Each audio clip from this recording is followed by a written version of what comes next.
Yo, listen, Platinum on the mic, and I'm coming for your ass. I'm listening to the Bob Culture Podcast, and I think it's the hottest show in the game, because them and everybody loves the Acclaim. Now, scissor me. Before we get started, I want to shout out our sponsors here on the BCP. As always, the BCP is brought to you by our favorite store, Funkenstein Wrestling Superstore, located online and at the Englishtown Flea Market in Englishtown, New Jersey, on Saturdays and Sundays from 8 a.m. to 3 p.m. in the Blue Building. Get your wrestling stuff, retro video games, G.I. Joes, Ninja Turtles, Ghostbusters. It's our favorite store. Thank you, Heather and Dan, for sponsoring the show. Please welcome in our new sponsor, Mania Club. Established in 2015, Mania Club is a WWE recognized community for fans with an eclectic love for both the world of professional wrestling and raising money for Connor's cure. During WrestleMania weekend, we host the official tailgate of WrestleMania while also celebrating the life of Connor McCulloch. They're the single largest donor within the V Foundation for Connor's Cure with over $150,000 raised. Please donate and join the Facebook group over at Mania Club. Donate at jimmyv.org/Mania Club. The BCP is also sponsored by the No Gimmicks Podcast, the pro wrestling podcast that keeps it 100% real 100% of the time. The No Gimmicks Podcast is available wherever you get your podcast. Shout out Kelvin. Check out the No Gimmicks Podcast. We're also sponsored by our friends over at Global Wrestling Family. GWF is about inclusivity and celebrating a common love for pro wrestling amongst the fans and wrestlers. T-shirts, hats, and more merch is available now. Join the group on Facebook at Global Wrestling Family, and be sure to follow them on Instagram at Global Wrestling Family. Wrestling All Day, All Night is the best wrestling discussion group on Facebook. We provide more of a community feel here and have wrestling fans introduce other fans to something they may have not seen before, such as old school wrestling, indie wrestling, Japanese wrestling, and more. We also strive to be a source for information regarding upcoming wrestler meet and greets and signings. And remember, we're open 24/7, all day, all night. Be sure to follow on socials and join the group on Facebook at Wrestling All Day, All Night. Guys, please welcome in our new sponsors for the month of September, Bubba, Kim, and Gabby, BKG. This family consistently shows their love and support for wrestlers on both the independent and national level, reminding us what this is really all about. Bubba's been a strong supporter of the BCP, primarily in our charity work, donating multiple items, time, and effort. Thank you, BKG. The BCP is also sponsored by Warriors of Wrestling. Warriors of Wrestling proudly presents Intergender Warfare. It's going to be at St. Finbar Catholic Church, 1839 Bath Ave in Brooklyn, New York, Friday, November 10th, featuring Miranda Elize, Taya Valkyrie, Zaire Brookside, Giselle Shaw, Darius Carter, Vicious Vicky, and a whole lot more. Get your tickets now at warriorsofwrestling.com, and don't forget to subscribe on YouTube. Please welcome in our new sponsors, the Sweet Chin Musings podcast. Sweet Chin Musings is the creation of the reigning, rarely defending, highly disputed champion of wrestling podcast, Mr. Perfect Mike Mueller, and his tag team partner in crime, Luke Kudialis. SCM focuses on the in-ring products of WWE and AEW. No dirt sheet rumors here, as well as backstage news, predictions, and analysis of characters, storylines, and major pay-per-views. Old school fans, don't worry, we have you covered too with a look back on classic matches, top 10 lists, and interactive tournaments that let the fans decide who is truly the best of all time. You can find us on Facebook at Sweet Chin Musings, and be sure to check out the podcast on all your favorite podcast major streaming platforms. All right, ladies and gentlemen, welcome into a very special AEW WrestleDream Predictions panel episode of the BCP. Ladies and gentlemen, first of all, shout out to all of our sponsors. We got a couple new ones today. I'll shout them out as the show goes on. But seriously, thank you, just everyone, really, for all the support with the new website, with the podcast over the years. It's overwhelming. I'm very thankful. Just want to get that out of the way real quick, because first, we do have to welcome back to the show. You know him as lay editor-in-chief of the popbreak.com, the coolest cat on the block, hashtag Dad Instincts, hashtag Dad Bodkin, our good friend, Mr. Bill Bodkin. Bill. Thank you. Today I'll be cosplaying as multi-time champion Vicious Vicky, Rob's main squeeze. At times I'll also be cosplaying as his dog. So this is going to be a really good podcast. So Rob, Honeybun, how are you doing today? I'm sweetheart? Good. I'm good. I'm good. I couldn't have hold it a for that long. cool pet name for you, but I love having you here, man. Thanks for the shout out. Yes, I am Vicky's current boyfriend at the time. So we'll You're see the starter boyfriend, right? That's the practice boyfriend, as I like to say. And please welcome back. You're the life model decoy, right? There it is. It's a work. Ladies and gentlemen, please welcome back to the show. Let's see, you know her from everything. The PopBreak.com, Maria Kanellis' personal protege, the BCP, BCP Plus. She's got a Ring of Honor podcast. Kimmy Talks Wrestling. The list goes on and on. Words of Wrestling. Kimmy's so cool. What up, Kimmy? Welcome back. I do have to say, I'm going to Fright Fest with Mr. Bellini this weekend, and I am kind of scared that I'm not going to make it out alive. So hopefully he doesn't do anything. Is Mr. Bellini like some sort of like foam creation that like represents like a brunch alcoholic beverage? No.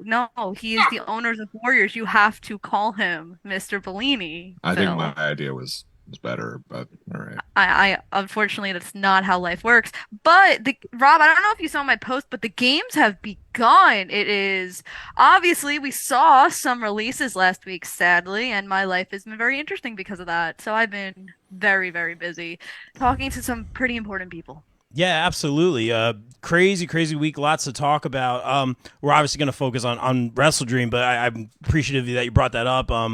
Obviously, not good news this week for a lot of WWE talent. Crazy to see a lot of names like Dolph Ziggler and the like, Dana Brooke, who we had interviewed on the Pop Break, who's incredibly kind, just kind of out of work right now, and it's a crazy time, but we hope to see them get work somewhere else or get rehired or maybe even have the opportunity to work with them on the independents during the downtime, so we'll definitely see what happens. Wishing everyone the best. But please welcome back to the show. You know him as the leader of Key Nation, a loyal Ravens fan, and now, let's be real, an A-plus player here on the BCP. Our good friend, Mr. Wayne Keener. What's up, bro? How are you, man? Thank you so much, Rob. Just the iPhone 15 just launched, so as the cell phone assassin, just been busy as heck trying to get everybody in, get them their new upgrades, and up at my store in Delaware and our wireless got some great deals going on right now. If you're not currently a Verizon customer and you come over, you can pretty much bring any iPhone you want and get upgraded to a new iPhone 15 or 15 Plus. So that's kind of been my life for the last week, but just trying to watch as much wrestling and Ravens as I can and try to get my articles over to BCP Plus in a timely manner.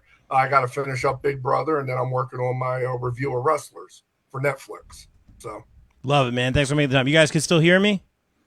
Yeah. Okay, good. I hit the mic wire.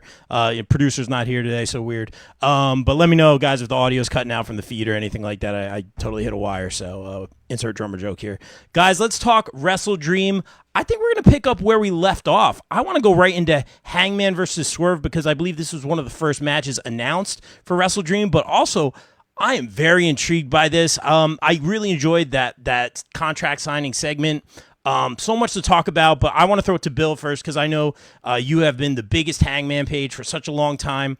Your thoughts on this feud here, this match, who's going to win, and a little bit of that contract signing, whatever you think, man. Let's do it.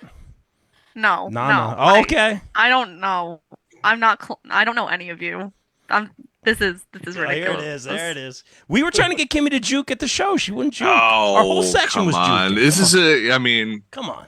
She's been juke free since '93. Let's just. That's it's like how Jersey. I don't think I was alive. It's for us old heads who were around when Jim Florio was governor of New Jersey. Florio free in '93.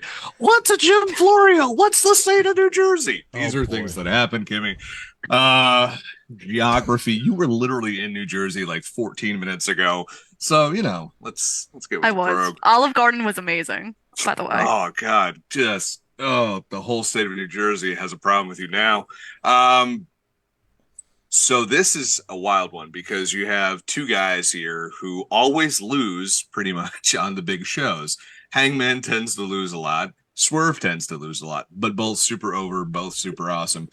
I think what you have to do here is Swerve goes over in this one because I don't think we're going to see this feud end anytime soon. The Elite is still revolving around.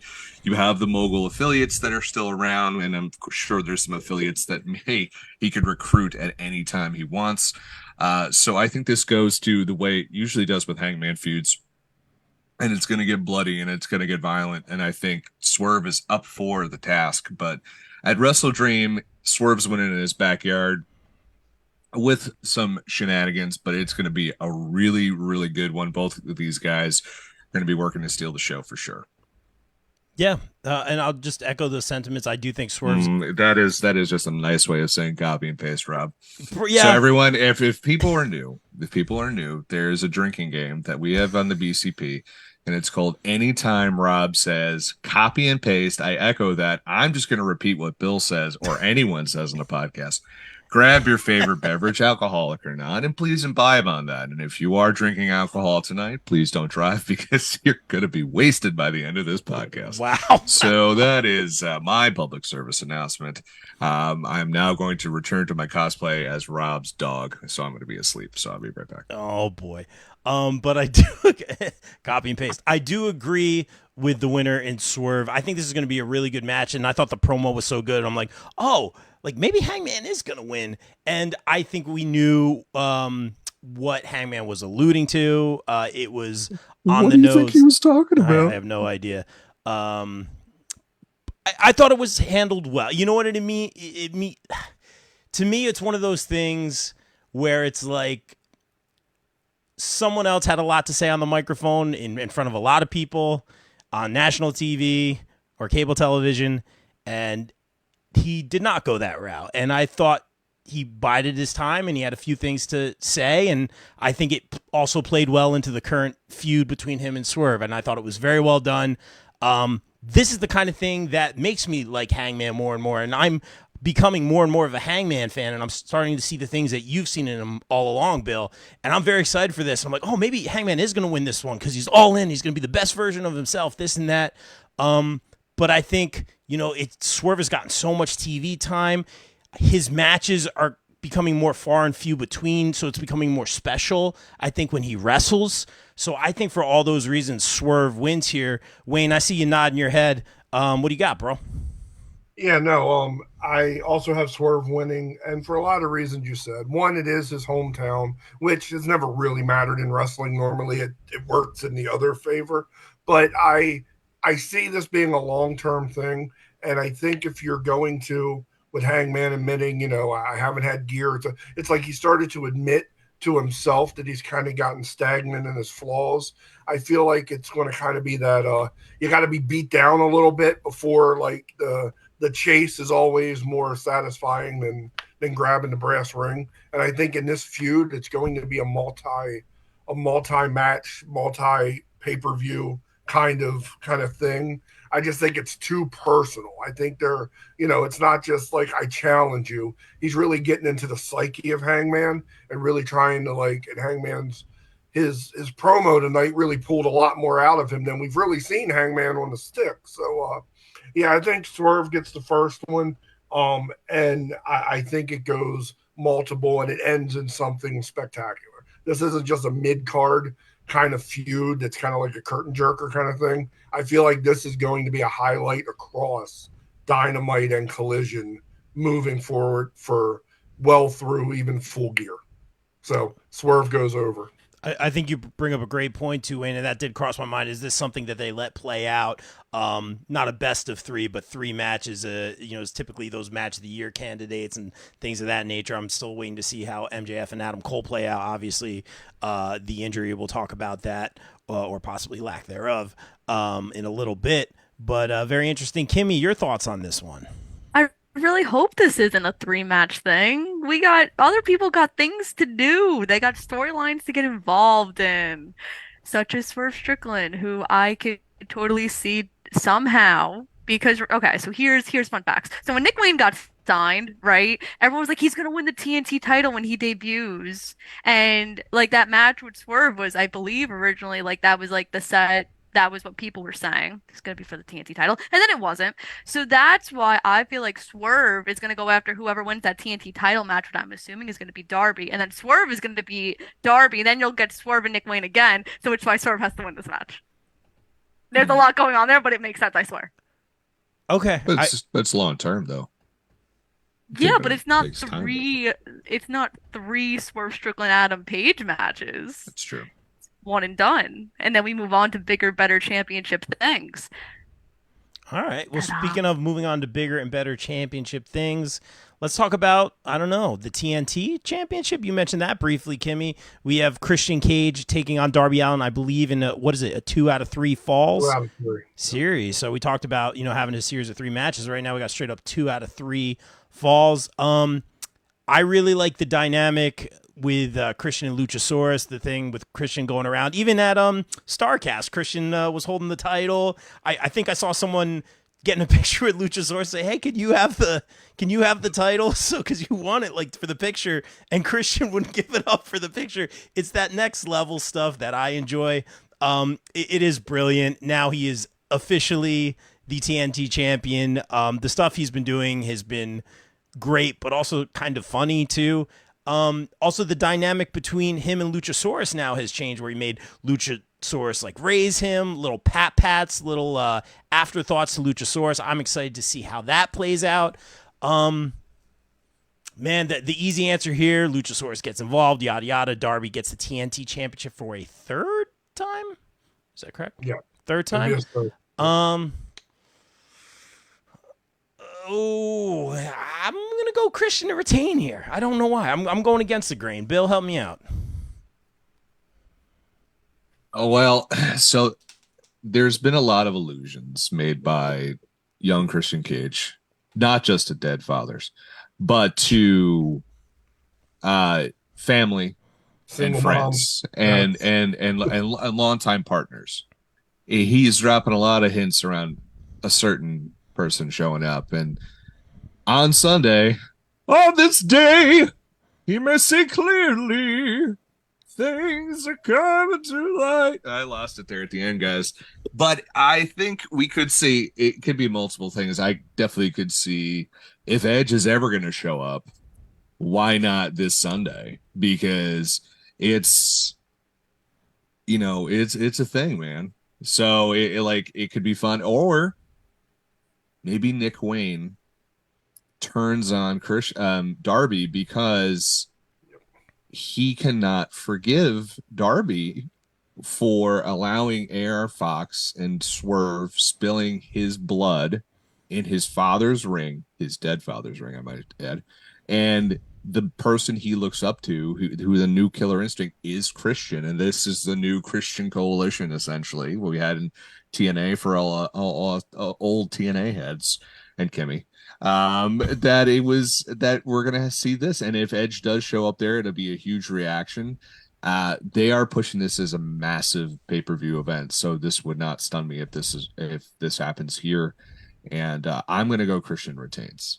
Kimmy, I know you're like, that fucks with my plan. I like your plan a lot, but I just think they're gonna use this for an Edge debut or a Nick Wayne turn. Interesting. That's not fair. I mean, listen, I don't make the rules. Tony Khan does. So last time I checked, I'm not Tony Khan. Because if I was, it's so much money. Noon's in the chat saying, "Love all four of you beautiful people. All the love." I hate doing these things. Son of a bitch. I hate doing interviews without this guy. I hate doing pods without this guy. I miss you, man. Kimmy, talk to us a little bit about what you think about this match, because Bill was alluding to something you had in mind or some plans that you. Seth is not coming. Seth is I not know. coming down. Don't worry. 2024, he's out of his contract. So never say never. Next year is going to be a wild ass year. Tyler Black can come. And then I'm going to laugh at every single person who's ever said he would never come to AEW. Not you, Bill. Bill's on my side. Always been, always will be.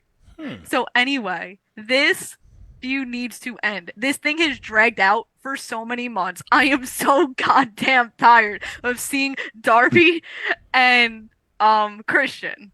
It's been like I'm 1 so month. tired. It's been like No. 1 month. 2 at most. Hasn't. Yeah, it's too long. We got to move on. We have people Man, going to you would've bigger, hated better the- things. You would have hated the 80s. I really would have told you that.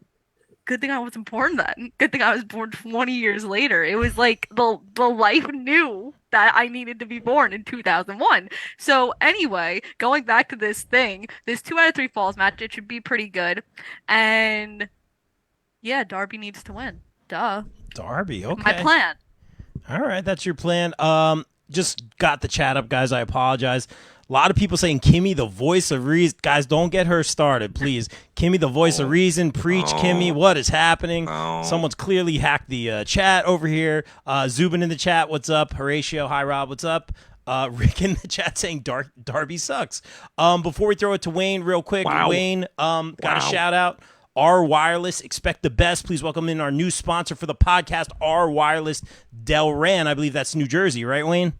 Delran, New Jersey, Route 130. And expect the best also because Wayne is there, hardest worker in the room. This guy knows his stuff. R Wireless in Delran, New Jersey has all your Verizon wireless needs, located on Route 130 in the Target Shopping Center in Delran, New Jersey. And be sure to ask for our guy, Wayne. So when the line's out the door, ask for Wayne. Let the guy get a lunch break. He's the hardest worker there. But Wayne, what do you think about this match, man? So, I'll tell you, with Kimmy kind of knocked me for a loop with like what she thought was going to happen after the Hangman Swerve thing. But Mr. Bodkin beat me to it. I absolutely believe Nick Wayne turns on Darby. And I think what you get there, I'm still thinking that it builds to Edge. So what happens is Nick Wayne turns on Darby. Christian retains. The next feud is, of course, Nick Wayne Darby. That goes a while because that's like a blood feud at this point now with their history. You know what I mean? That's personal. And then you have whether Edge returns at WrestleDream or because of contract time, Edge, debuts at Full Gear. I believe you then start an Edge and Christian feud. Who's better to stop him than him? But yeah, for the sake of the question you asked me, Christian absolutely retains, Nick Wayne turns. And I felt that really in the interview tonight because he was talking about, no, I'm going to tell Nick Wayne to stay home because last time he's what cost me that match. You know what I mean? Like all of that. Anytime a wrestler's like, I'm going to tell this guy to stay home, that person never stays home. And it usually never turns out well for the person who, he should be there for. So yeah, I got Nick Wayne heel turn. On the third fall, like I have him coming out to cost the 2 out of 3 fall to give Christian the title. And then, whether Edge debuts or not, that's fine. But the turn happens first. Then the Edge debut, even if it's only like a standoff kind of thing, he gets his pop, he stands on the stage, stares at Christian. Then we got material for months after that. We can do so much. It's going to be a TLC match for the TNT title, down the road. Like, it's going to be crazy.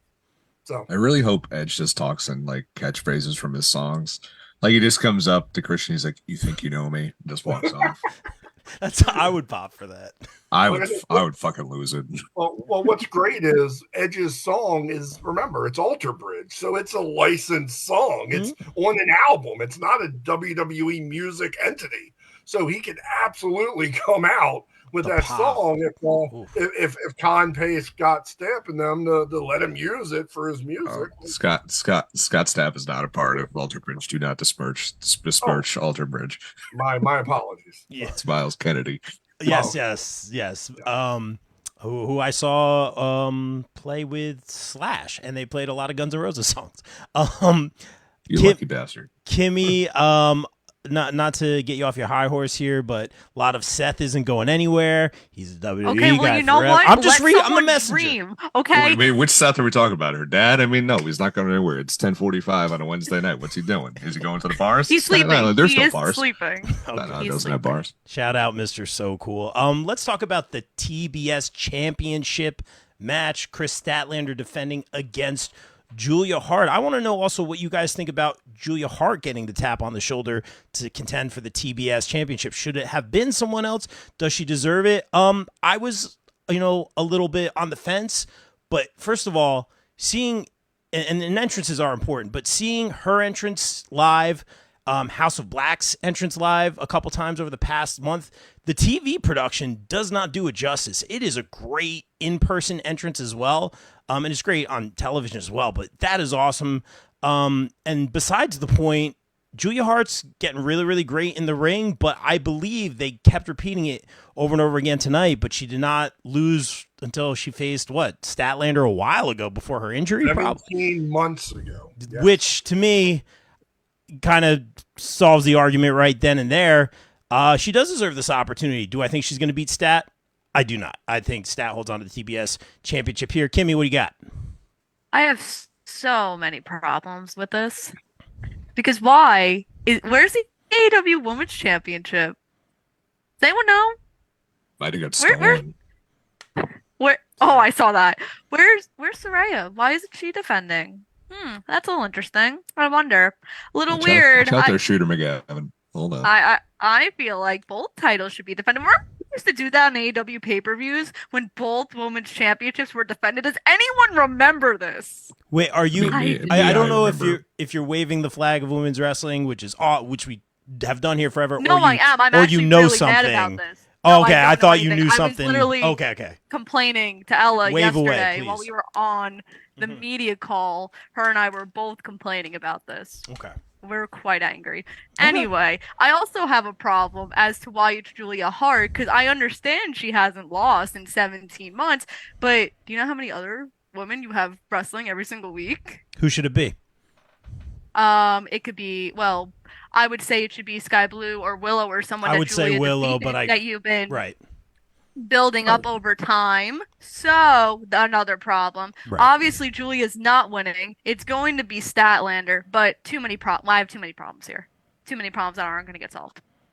All right. And we'll get to that more when we talk about Ring of Honor, because you damn well know this Eddie Kingston Shibata match. I have a huge problem with that too. Oh, champ in the chat. My dog has learned how to type. Champa? Champ. Tommaso Ciampa? Not today. MJF was on Warren's stream, just saying. But it is Champ. My dog says hi. So Champ learned how to type. What's up, Champ? Go to bed. He Bill, appreciates what do my you got? cosplay. That's Bill, Let's see. Here's why I don't have a problem with this. Because why not give it to somebody different? If we're going to keep doing these pay-per-views, you've built up. Julia Hart has done a really great job of improving in the ring from where she was. She has owned this character and has been the most consistent performer in the House of Black because they're not always around. So she actually represents the House of Black more than House of Black actually does. Fair. And I'm fine with listen, we're going to you don't always have to win to win. So her being on this pay-per-view match and losing, but doing well, now establish her as a player. And that is a very short bench that they have in the women's division. You established Julia Hart as someone who could hang with Chris Statlander. Now you can have feuds with Sky Blue and Willow and other people. And now we can get more women involved, which they should be doing. Why isn't the women's title on this match? Maybe that has something to do with the champion. That's all I'm saying about that. But Chris Statlander is going to win because, one, her theme song is one of my favorite theme songs in AEW right now. That has nothing to do with why she's going to win, but she is going to win. But I think we're going to get some sort of, I feel like this pay-per-view, when Tony Khan says, everything's going to change here. I think a lot of that has to do with AEW and streaming, AEW and more pay-per-views, but I do think we're going to see debuts here. And it has been a minute since we've seen some surprises. I don't know if we see our favorite boss here. I don't know if that happens at this pay-per-view, but it sure as shit could. And why not have her come out and declare that she's going for that title? Why would not have Mercedes Moné come out or somebody else? I think that's what's going to happen. And what I'm really interested to see is we saw Willow with the eye this time. I'm like, what if we see Willow some sort of turn here where she goes to the dark side? Maybe it's just a ruse, and just do something different with her. There's a lot of things that can be done within these matches here. And I think that, the Jade Cargill in the room, you've lost a major player. You have a void to fill now.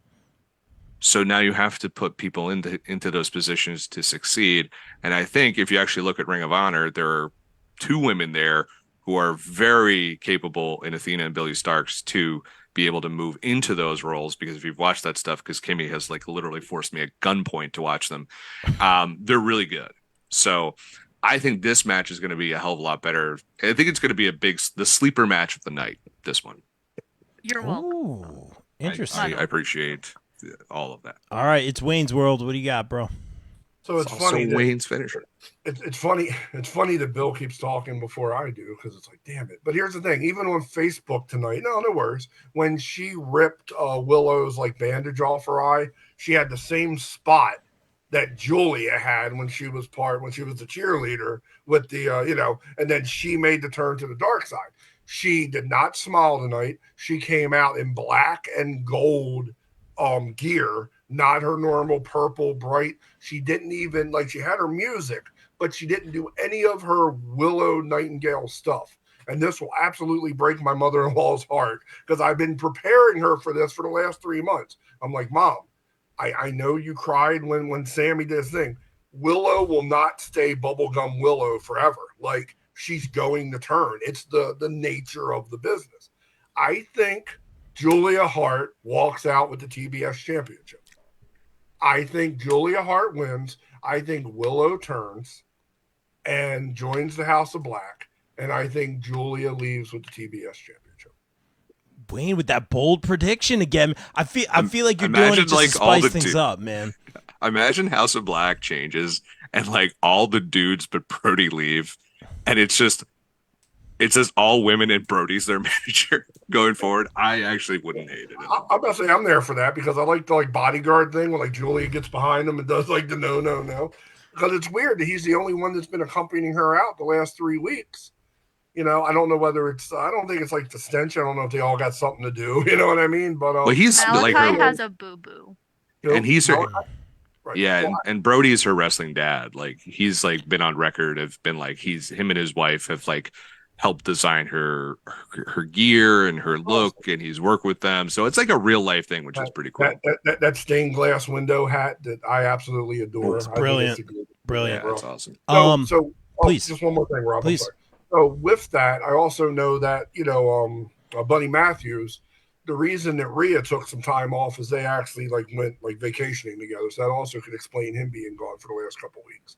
And when you were talking about Mercedes Moné possibly showing up, she had a very interesting Twitter or X post today that just said it had the hand and it just said Monet time or something like that. When I saw it, I was like, oh shit, that makes sense with the weekend.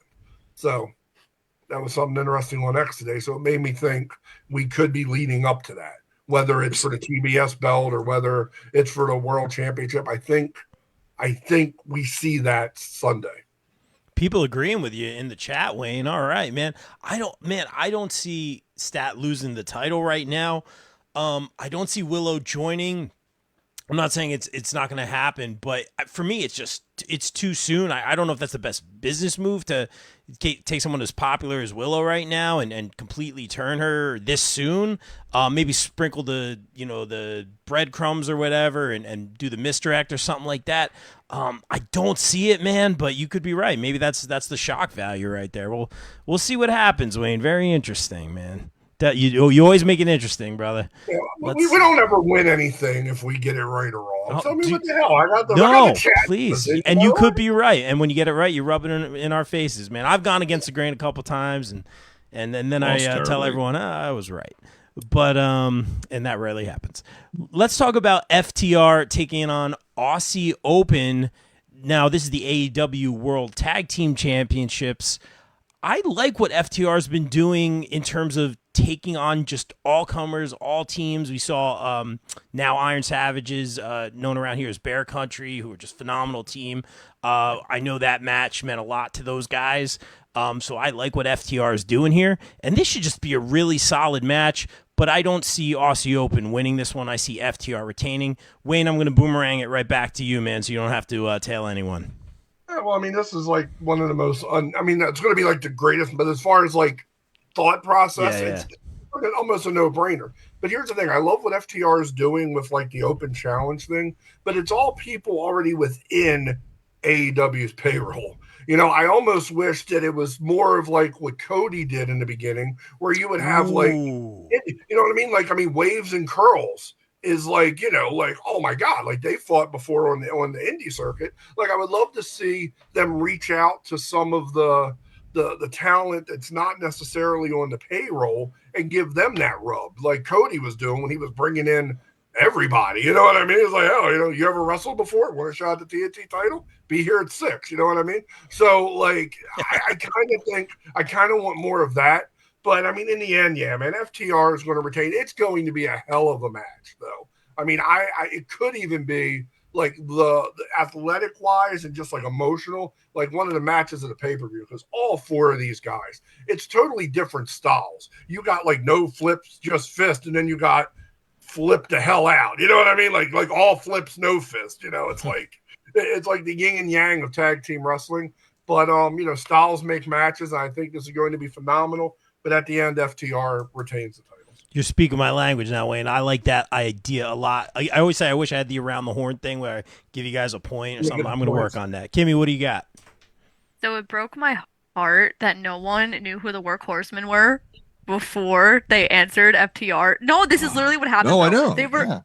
They were chanting, "Who are you?" Ooh. They're on Ring of Honor every week. They could just never win on Ring of Honor, which is also a fun fact. You could read about that in all the reviews I do, where I say, "Why can't these guys win?"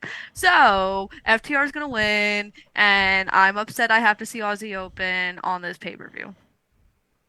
Wow, That's all I got. There it is, Bill. What do you got? I've been on the Aussie Open train since when I was a big, British wrestling scene fan before NXT UK came and deep sixed it. Like, they were big time in progress.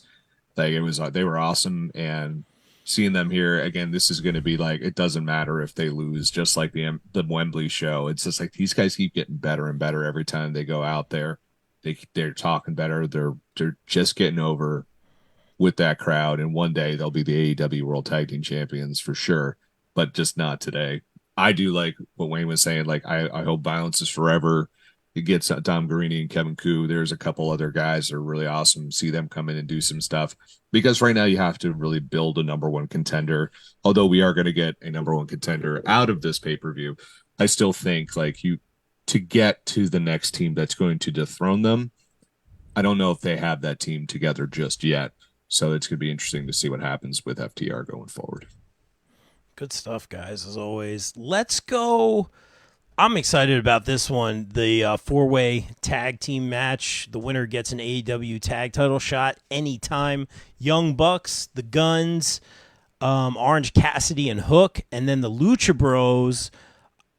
Looked like Phoenix was hobbling to me mid. I'm not talking at the end. I'm talking mid-match a little bit. There's some silliness there. I'm hoping he's okay. He's actually one of my favorites in AEW. I think this match, if everyone's healthy, should be really, really, really awesome. I was looking forward to that four-way they had tonight all week. I don't know where to go here. I'm going to throw it to Kimmy. So I think the winner of this match is going to wrestle FTR on the Dynamite anniversary. That's next week, right? Smart. Yeah. Cool. So because of that, I think it's going to be Orange Cassidy and Hook, because it feels like every other tag team in this match has something going on besides Orange Cassidy and Hook. And it'll be the feel-good moment. They'll get their tag title shot on the anniversary show. They'll lose. All good. Copy All good and paste. Cheers, guys. Damn it, my alcohol's downstairs, Well, Rob. have a bottle of water. I That's mean, good for you. Wayne, what do you got, man? Cheers, brother. So, all right, so you copy and paste it, so you're going with Hook and Orange Cassidy. Mm-hmm. So I'm not. Here's why. I'm doing this from a strictly business and storytelling situation, right? It almost seems like you got the Young Bucks, who are two of the three members of the ROH, 6-man tag team. You got Hook, that whatever you want to deal with is the FTW champion, and then you have Ray Phoenix, who's the international champion. So strictly from a business standpoint, I mean, this doesn't count with MJF because he supersedes what's happening. But typically you don't want to book a double champion because it reduces the money you can make on future events when it comes to defending titles. And so looking at just that landscape, I'm with the Guns. But that's not the only reason why. Look at the long FTR Guns arc over the last year. I mean, like, they cheated, held the foot down when they took the belt from them. They were in the front row impersonating them during their matches. Like, and I know now they're part of the Bang Bang Gang, Bullet Club Gold. not just any Bullet Club Gold shirt, but the Top Rope Tuesday limited edition version. Ooh. But yeah, so I think if you look at the long arc, I believe the Guns are going to win this, and I don't think that they are going to invoke that match because it's whenever they want. I don't think it's going to be on the Dynamite anniversary. I think it's going to be Full Gear. I think you're going to have some teases, like maybe almost like Money in the Bank. Like, we could do it tonight, you know what I mean? And keep them on edge, like will they, won't they? Are they doing it or they don't? But I think it's going to be Guns and FTR. I think the Guns win because everybody else has, like Kimmy said, everybody else got something going on. You know what I mean? They all have gold. And if I'm Tony, I'm not double belting another person where that's one less title match I can put on a show and draw money off of. Very, very interesting. And Bubba John, welcome in the chat, saying he's got the Guns as well. You guys sticking together. Real quick, sponsoring BCP Plus. Let's shout out Bubba John. In fact, it is my duty to shout this one out. Thanks to our new sponsor, John Septic Service. John Septic is your family-owned company for all your septic needs in the northern Baltimore area for over 50 years. Give them a call, 410-272-2317. Thank you, John Septic. Thank you guys for sponsoring the show. This is so cool. Rob, I didn't hear that phone number. Let's hear that again. You're right. Let's do it, man. And for those in the Maryland area, 410-272-2317, John's Septic. And I heard they were number one in the number two business. That's the slogan. Print the T-shirt, Wayne. That is why you're here. Bill, what do you got for this match? I think bro? Bill died. My soul left my body. I'm sorry. Man, so I was all like, yeah, fucking hooking Orange, of course. And then, Wayne's got to go all making sense and shit. So now I'm just like, I do think the money isn't in the Guns. The money is Juice and Jay. And I think that's the better match to do for pay-per-view again. But I'm going to go with Orange and Hook because I really think that it's this is going to be about the winning and the loss for a lot of these teams. So Orange Cassidy is already there, and I think we're going to build more with him losing and not getting the gold. I think that's his thing. He wants to get a title. He hasn't gotten a title. I also think like they are making a concerted effort to push Hook more. And Wembley was great. They got him back on track after reasons. Who knows why he wasn't on TV for as long as he was. I can only imagine a certain Chicago guy had a thing to do with that. And then, so I think putting them in there with FTR, diversifies Hook and what he can do. Orange Cassidy can wrestle like a cat in like a paper bag, and he'd still get a good match out of them. And ultimately, if I'm thinking of how does Orange Cassidy get gold back, I think it's by winning the TNT title eventually down the road, and then doing exactly what he did for the international title with the TNT title, making it like the working man's title. So I'm going to go with Orange Cassidy and Hook. Wow. All right. And real quick, Bubba John in the chat saying, how did Orange and Hook, with the emojis, well played, join up? I think it was in a backstage segment with Renee. It was a backstage segment. Yeah. Yep, they were eating chips, and he goes, he says, hey. And then Hook's like, yeah. He goes, you want a tag team? Hook's like, cool. And then they bumped fists, and he offered him a chip. And that's how me and Bill met at an indie show. I was going to say, that's how Rob and I became friends. I think that's how most good bonds and relationships are formed, with a fist bump and a bag of chips. Chips, that's it. It's only Thai chili Doritos. You ain't wrong, brother.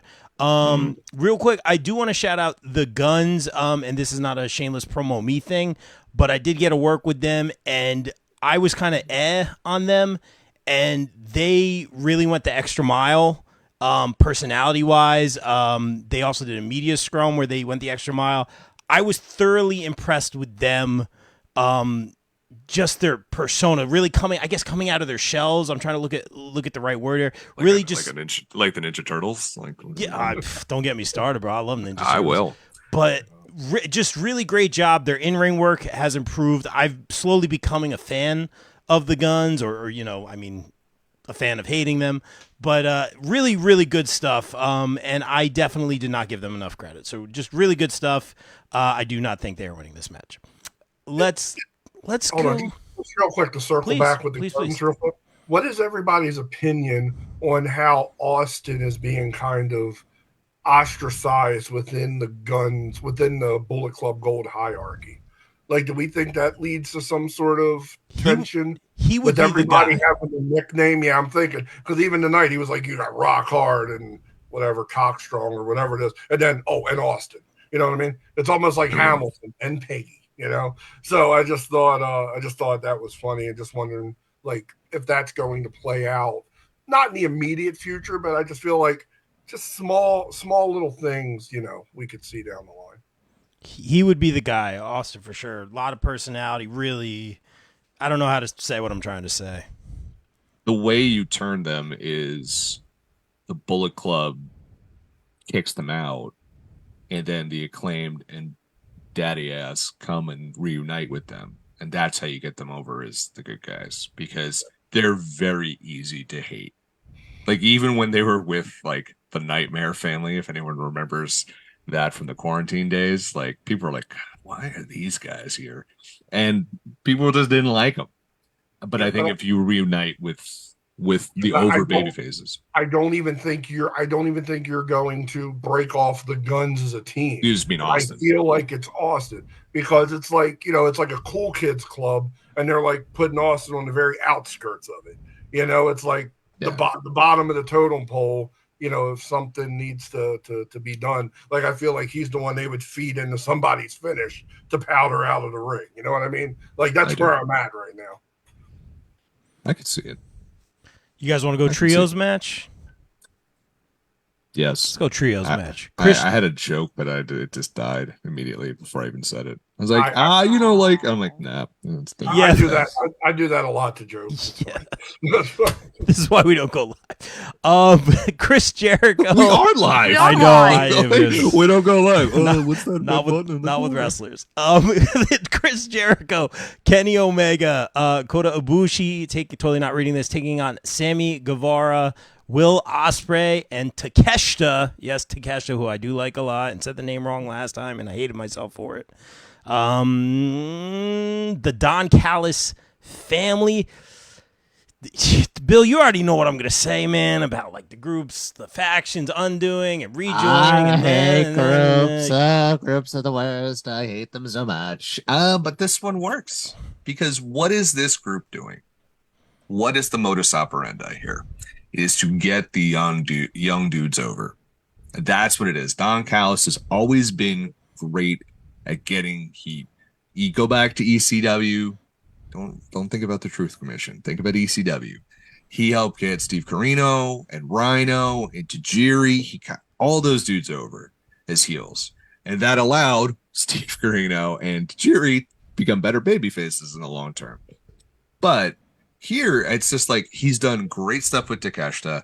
Sammy Guevara, dire need of, like, something, because the babyface Sammy Guevara doesn't work. And Will Ospreay is Kimmy's favorite wrestler to hate. It's true. You hate him so much for silliest reasons on earth. I don't. My guy was number one of the PWI. Where was Will? I don't know. I didn't read the magazine. Exactly. So, that's how relevant it is. So, you don't even know. Okay. So, I mean, I agree. I'm just like, I don't know where to go from there. I think they're going to win here, because they need to win. They're the brand new faction. So they're the new shiny thing. Will Ospreay is on a roll. So he's probably going to, he'll probably pin Ibushi, because he's pinned Jericho. He's pinned Omega this year in AEW matches. They're going to build up some big blow off in Japan. And don't forget, Takeshita and Jericho have a match in DDT coming up in November, which is awesome. So I do think the Don Callis family is going to win. This is going to be really great, because it's like Ibushi's third match in AEW. He keeps getting a little bit better every time we see him, getting the rust off.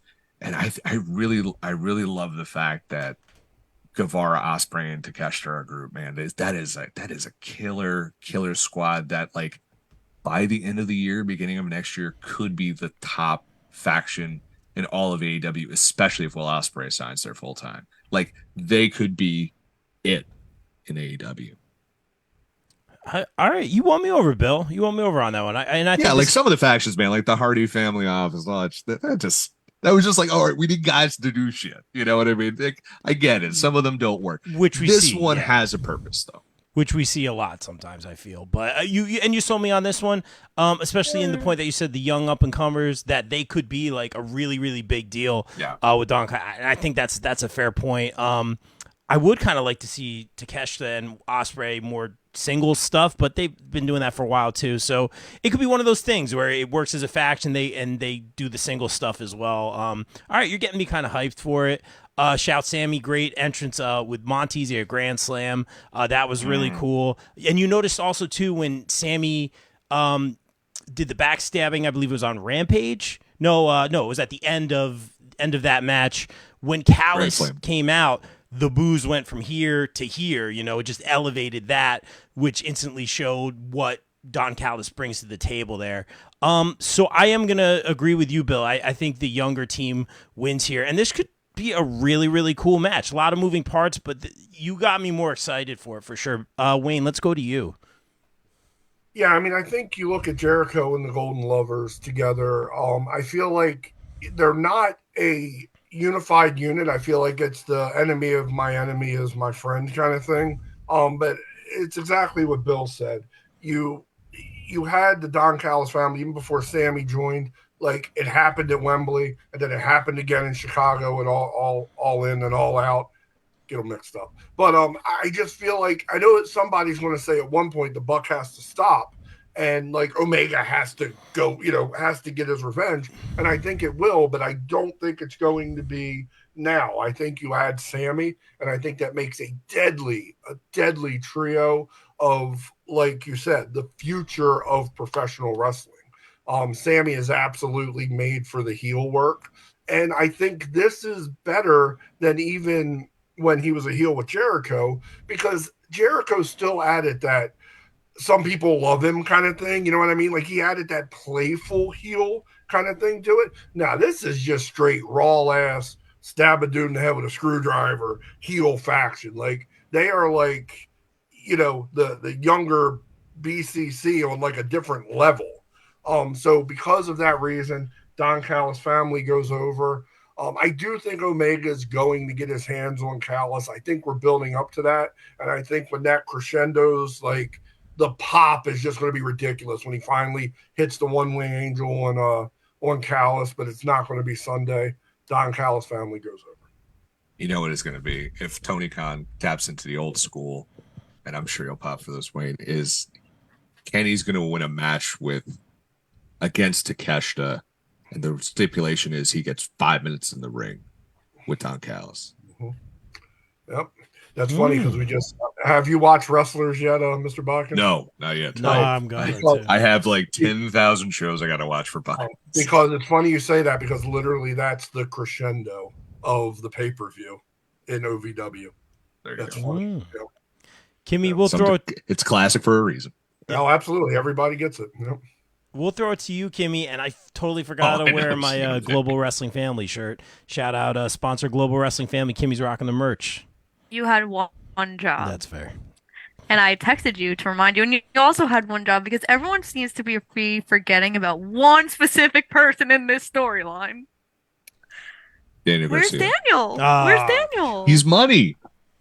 He's buying the ring. He's out buying the ring, Kimmy. How many times have I said that he's money? And I'm glad that Don Callis sees something in him. And if this man does not get involved in this match, I might just like quit because I don't understand what we're doing with him anymore. Very, very frustrated. Bill, it's very frustrating. You don't understand. It's frustrating, not frustrating. Okay, you know what, Bill? My you wife didn't have says to it. correct me. My wife says the same thing. I have to say it every time. So No, you don't, but it's okay. So anyway, Daniel is not getting used. It's very upsetting, and it's time that he finally gets used because where is he? Well, He's been nowhere. Kimmy, the devil's advocate is if Daniel Garcia joins the Don Callis family, you're going to have to root for a group that Will Ospreay's in. See, this is the problem. Who said I want him to join the family? What if he helps Jericho win? Maybe I was going with that. Well, they did have that little interact, and you called it like seconds before that segment aired. You're like, "Oh, Daniel Garcia," and then that little segment aired. So they did have that little stare down. Yeah, but to be fair, you were saying Daniel Garcia the whole night. But I was definitely not. yeah. Okay, I was not. Most of them. I was not. Bubba John in the chat saying, "Is this where Jericho joins the I didn't even Callis get to family?" say my prediction. I'm sorry. I'm sorry. I don't Kimmy. even know who Kimmy picked. I'm looking. I'm sorry, Kimmy. That's on. Kimmy picked Daniel Garcia. He's gonna. Yeah, beat we were on a everybody. Daniel Garcia tangent. I'm sorry. Daniel Garcia rules everything around me.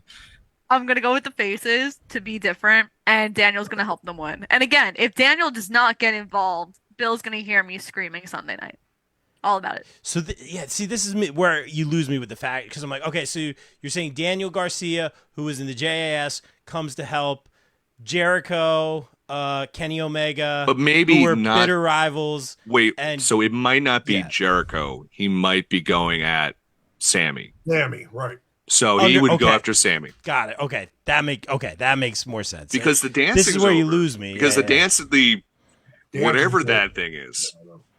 There, yeah, okay, AEW Wayne, okay. All right. We- We only we're saw not- him from the chest up. That's right. Yeah, right. The camera. Yeah, Perfect. literally, nothing's happening low. We don't. The Family audience show, cannot get family show. pregnant. Let's keep everyone in line. Bubba in the chat Oh, saying, my Lord. "Is this where Jericho joins the Callis family?" I don't see No. that happening just because they've broken them Especially apart. with the Takeshita match in November, you can't do that. Fair point. Tim Rosen in the chat saying WrestleDream, aka Forbidden Door 2.0. I could see the comparison. Yeah, In sure. certain matches. Well, Inoki, they're going to do a lot of stuff with Antonio Inoki. His family's going to be there and stuff. Yeah. which is awesome. Which is a great. Oh, thing. yeah, Which is a yeah. great thing. And shout out AEW for letting us use pictures for this. So awesome. Let's talk Eddie Kingston, new world champion. Can I go first? Eddie Kingston versus Shibata. Kimmy, we were there pretty darn close to the action. I thought it was an amazing match. I thought it was an amazing moment. Grand Slam was a ball, first of all. I thought it was awesome. What a moment for Eddie. Kimmy, are you raining on the parade here, or what do you got? I have so many problems with this. Okay, so ready? Where are these men both champions in? What company, Rob? New Japan.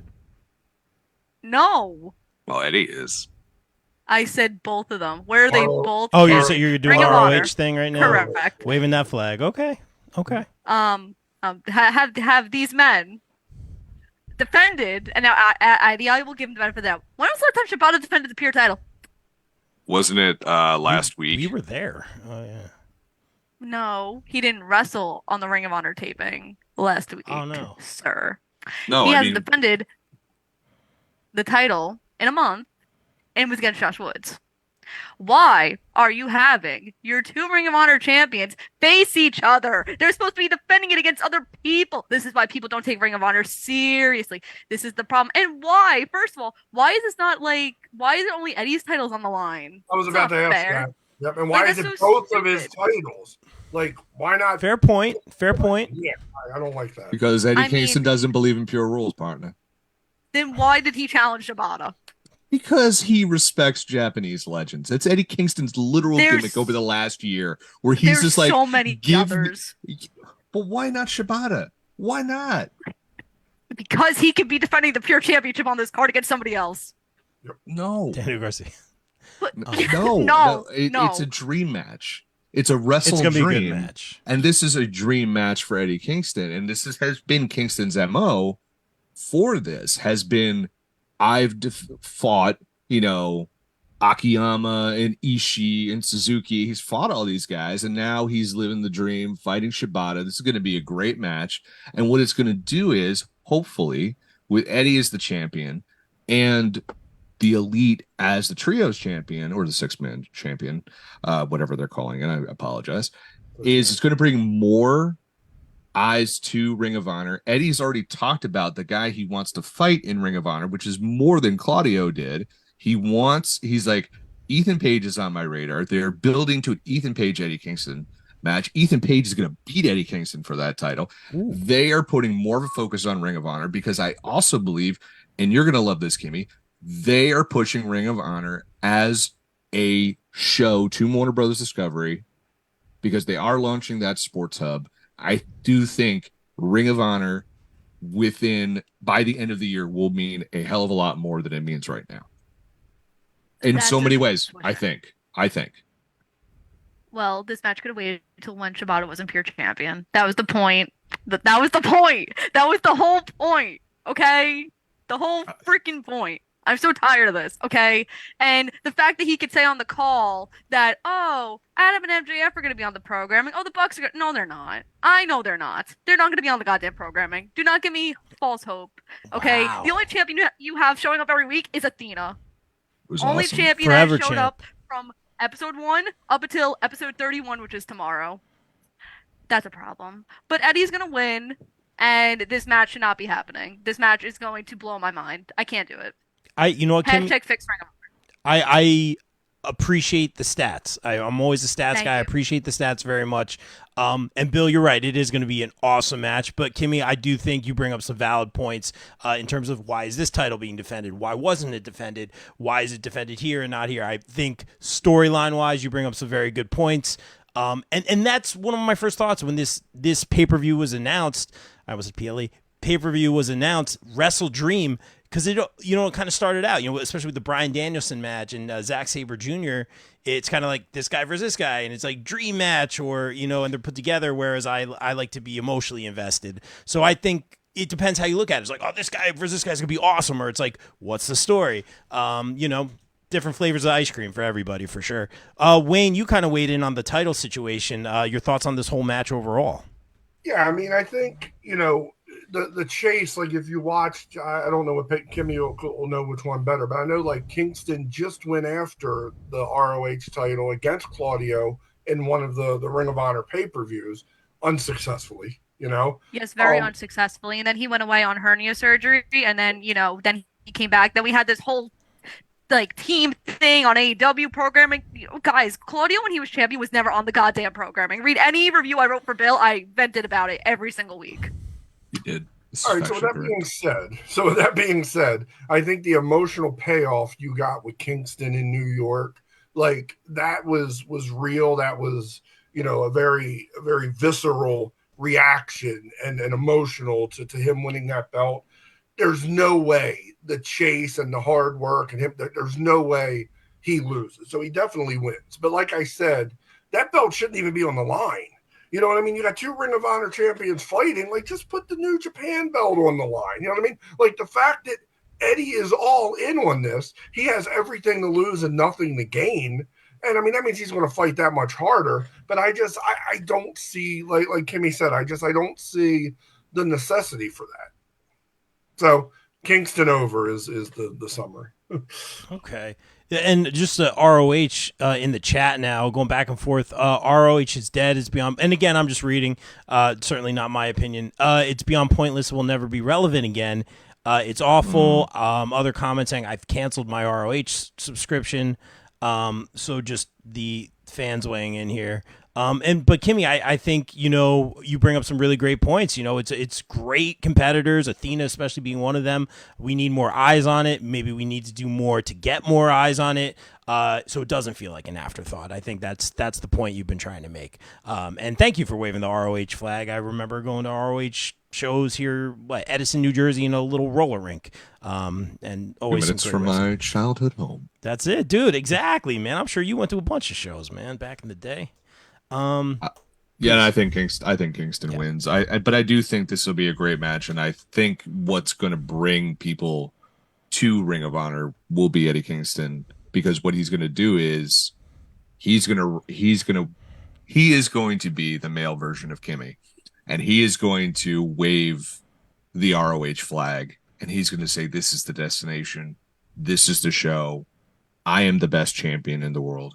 You come to my show to fight me, and you will be given the fight of your life." This guy, he's gone from cutting a desperate promo in the middle of a field in New Jersey during the pandemic to a guy who sells tickets on a large scale. So I think this is where Ring of Honor changes. I so did not know where you were going at that. I was kind of scared, but I do agree that Ethan Page will be the one. I wrote that in my review. He'll be the one to beat Eddie. Ethan Page deserves it. He's awesome. And I love that you said that, because everything's put in perspective. I remember that promo. I think he called out Cody or something like that. Zack Sabre Jr. and Nick Aldis. Yeah, and for ICW No Holds Barred, literally in a field in South Jersey. And now world champion. that's a great point. I love that, Bill.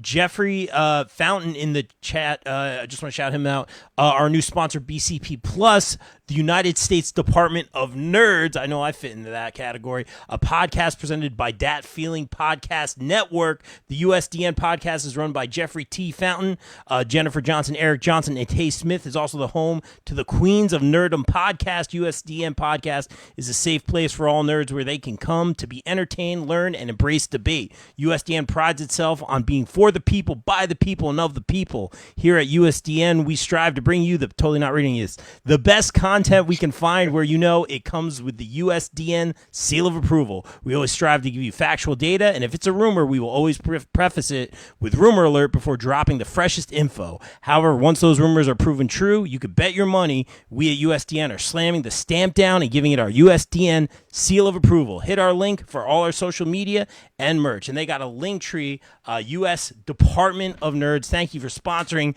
BCP Plus. Appreciate you guys. Let's go. I didn't give you nearly enough stuff to read about my sponsorship. Holy hell. Oh, no.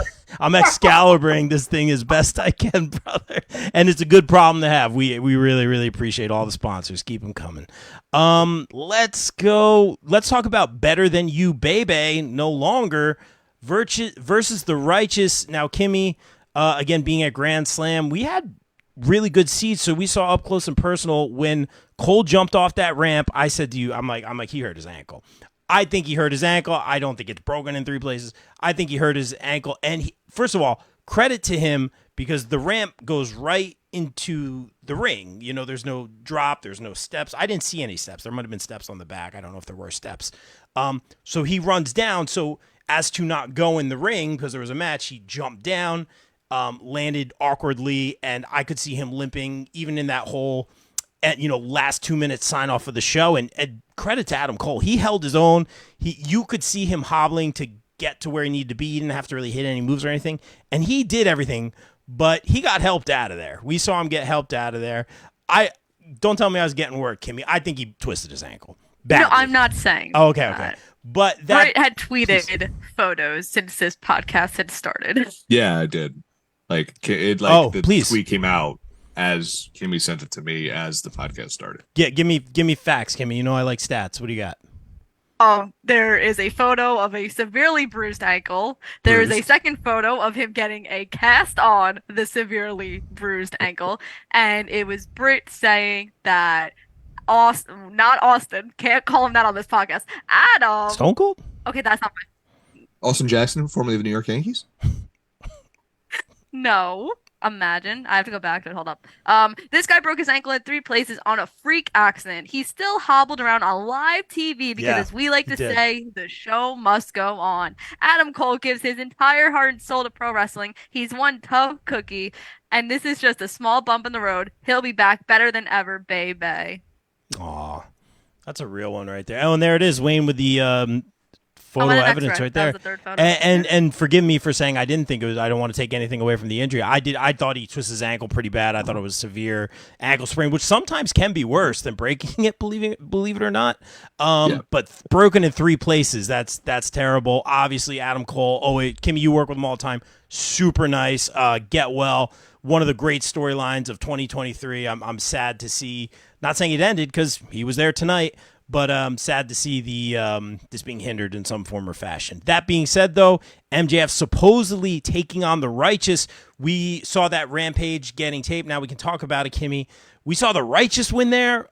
A little bit of a head scratcher at that point in time. It's starting to make sense. Kimmy, I'm going to throw it to you because I know you're all about the Kingdom. Okay, so I believe that the original plan was that at Full Gear, it was supposed to be Better Than You, Baby versus the Kingdom, and then the Kingdom were gonna get their big pay-per-view moment. I was gonna be such a proud member because, if you ask Mike Bennett, I'm no longer allowed to pick anyone else but the Kingdom whenever I do predictions. It is in a contract that I have not signed, but Mike Bennett has told me this, so keep that for what it was. But here we are. So originally, I obviously had Adam and MJF, but it looks like I don't know, because we saw that mysterious beatdown. So maybe one of those men will be his tag team partner this weekend. But if it doesn't happen, I am so for the Righteous winning these tag titles because they have been killing it on ROH TV. A lot of people have been buying into them. They've been on Collision. They've been doing such a great job. So I feel as if the titles are going to come back and MJF's going to focus on his singles world title thing for a little bit, the Righteous will be your and new Ring of Honor tag team champs. Wow. And I do hope my friend Adam Cole feels better. I'm going to text the doctor tomorrow all about it. Oh wow! Not his foot doctor, Dr. Britt Baker, PMD. So she meant for those wondering at home. Kimmy, real quick, while I have you, and you guys can answer this as well. That post match or post show beatdown, whatever you want to call it, where they were wearing the devil mask for MJF. I believe there were 4 or 5 people altogether.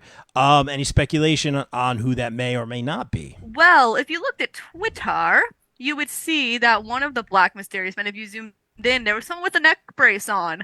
Oh, I wonder who has a neck brace. Wait, one of the You dudes can see it, so I'm gonna wait. I gotta find it. So It if you had to be see it, it's by design. underneath That's the great. black.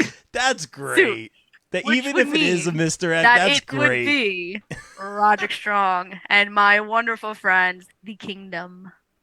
That's great. I'm here for the. I didn't even notice that because I was setting up for this. That's great. Wayne, same question about the match, the circumstance, and then the beatdown at the end. Yeah. Okay. So to start with the beatdown at the end, even before we went live, we were talking a little bit. I thought until I reserve the right to get smarter when more information is brought forward. But Same. I thought it was a setup. I thought it was because of how light.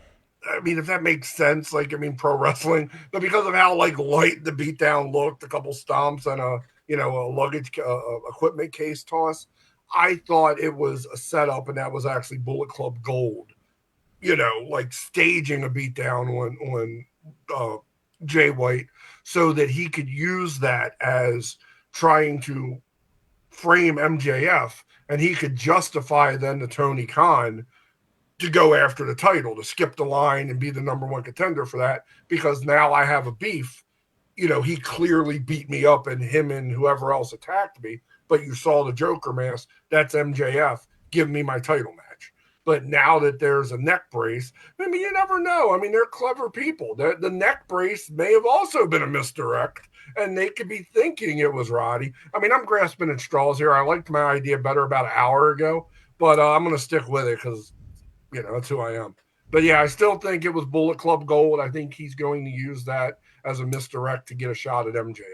I don't think it had anything to do at all with MJF.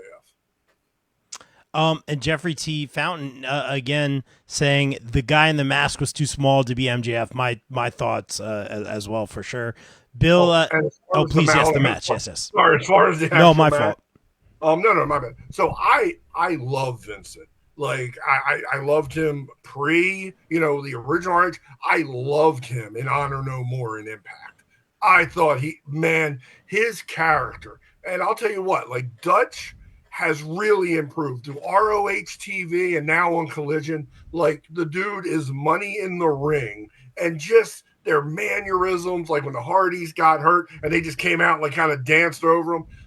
If the Adam Cole injury is legit, if Britt's not a paid person on AEW that's hey, put this information out and we're not all being worked, and Adam Cole is legit, and MJF goes at it 2-on-1, that is a perfect way to get the belts off of Cole and MJF without having to relinquish it, right? Because we always see Vacant hold the belts in every federation, right? They're like the most strapped people ever is Vacant. But I think you get the straps off of MJF and Adam Cole. And honestly, the push lately has been meteoric. I looked during that fatal 4-way, I looked at my mother and I said, no way. I said, look, this is tailor-made for the Kingdom.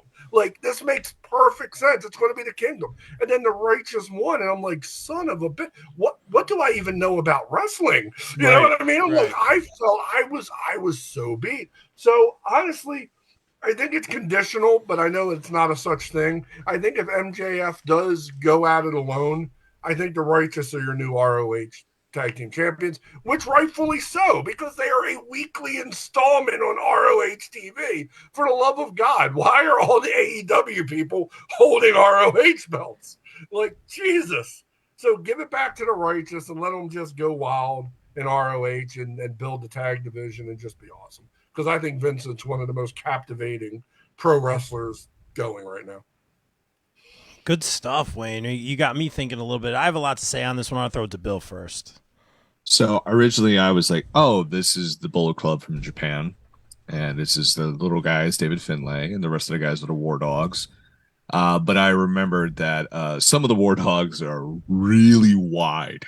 They're really jacked. So I'm like, okay. Yeah, but black is blooming color. Yeah, but you can't, as a dad bod approved barrel chested son of a bitch, black doesn't make your back any smaller. So it's not our buddy the Raging Rhino, whatever hit that dude that was on I can't remember his name, but he's awesome. And then it's not Coughlin, it's not Maloney, because those guys are big dudes. Those are muscle guys, even though they're cruiserweights.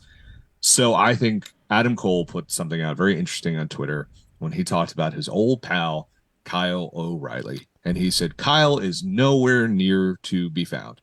Well, holy shit. If it's going to be the Kingdom, how do you not have Roddy, Kyle, and Bennett and Taven together? And what they're doing is they're jumping Jay White. So Bullet Club Gold is going to go after MJF.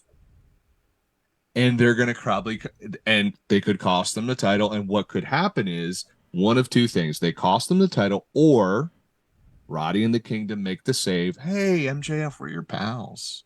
Always been your pals. Don't you trust us? And what they're going to do is they're going to make him, he's Adam's friend. Obviously, he's got to trust him. And then they stab him in the back. And then Adam Cole, when he's back healthy, is now put in the middle of the whole thing. And that's when we get the next Adam Cole MJF match, because then MJF loses his faith in Adam Cole. Or Adam has to choose which one of my friends do I go with, because AEW loves to fuck with friend dynamics because we all buy into it. We did it with the Elite, done it before, we'll do it again. So that's how I think it's going to go. I think MJF is actually going to retain the title because they're going to have Roddy with the neck brace is going to come help him. And Same brand. I'm your friend. And even and then Bullet Club Gold will try and come out, and then the Kingdom, and Kimmy, you'll love this because the Kingdom's going to get on TV a whole hell of a lot more. But we're still going to see these things happening with these guys in the masks, the double mask. You think it's MJF. It's really Kyle O'Reilly. Okay, which begs the question. Kyle O'Reilly, Adam Cole obviously injured. Yeah, and so when he comes back, what they're going to do is they're just going to betray. They're going to, we're your friend, Adam. We're Adam's friends, so you're our friends. Then they betray him, and he's like, Adam, you stood up for these guys. You said they were your friends. Like, they betrayed me. But they are my friends a lot. It's a whole thing. Brochachos will no longer be. So, not fantasy booking, but you saw Wayne throw it up a second ago.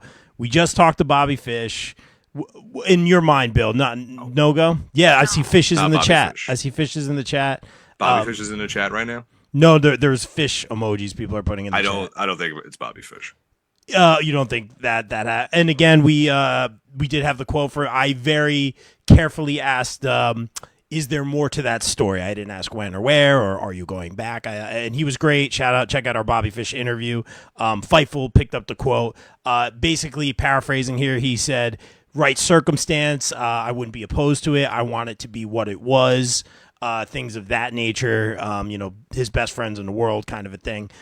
So you don't think, and I noticed his Twitter was deleted recently. I can't tag him currently, so I don't know if there, something's going on or something's moving part. Just little things I notice. But shout out Bobby Fish. Check out his match with Vinny Pacifico, Pro Wrestling Magic, waving the indie flag as I always do here.